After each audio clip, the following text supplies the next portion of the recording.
तर बाबांनो बंडीपुरातनं गाडी खाली करून सोपूरच्या मार्केटला आलतो. तिथे येऊ आपला चायवाला भाऊ आपला 2 वर्षापासून आपला दोस्त आहे. भावापासून मस्त पैकी चहा 3 पेलो नमकीन चाय. भाऊ म्हटला ब्लॉकमध्ये घेऊ. भाऊ आता स्केटिंग करायला घेऊन जाणार आहे मला गुलमर्गला पुढल्या महिन्यात. मग काय गाडीत आलो लेवल लाव्या म्हटलं थंडी वाजाल ते तोंडातनं वापा निघाल त्या. गुंड्याला म्हटलं अंडा आमलेट तेवढा करा म्हटलं चखण्याला भारी होईल म्हटलं.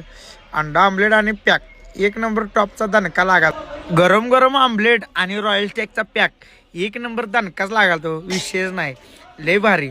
मग काय सकाळी इथं गाडी भरायला लावली आणि भूक लागलेली. मग तिथं ही काश्मीरी असली रोटी मिळते मसाला रोटी. तिथं हे मसाला चण्याचा मसाला लावलाय आणि वर आणि मिरच्याचा खरडा लावलाय आणि मसाला रोटी म्हणला यो. 20 रुपयाला रोटी मिळते. तंदूर रोटी भाजून केली ती. रोल बिल करून दिलता. म्हटलं खाऊन वेळा टेस्ट करून 1 नंबर लागलं. असू दे. त्यावर या गुंड्यानं रांड्यानं कबुतराला पकडून आणलेला. कबूतर भाई काय लेच उडालता त्याची नट्टीचा आणि त्याचा ब्रेकअप झालता वाटतं म्हणून शांत बसलेला. ह्या रांड्यानं गुंड्यानं पकडून गाडीकडे आणला त्याला. मग काय भावाला जरा पाणी 3 पाचले.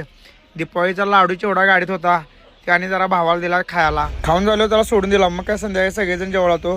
ही तय्यबाईचं भाऊजी तिनं आम्ही सगळे जयसिंगपूरचे ती दानवळीची सगळेजण जेवायला आलतो बिर्याणी खायला. मग काय याच्या पुढचा ब्लॉग बघत राहा. त्यावर लाईक शेअर कमेंट आणि फॉलो करा.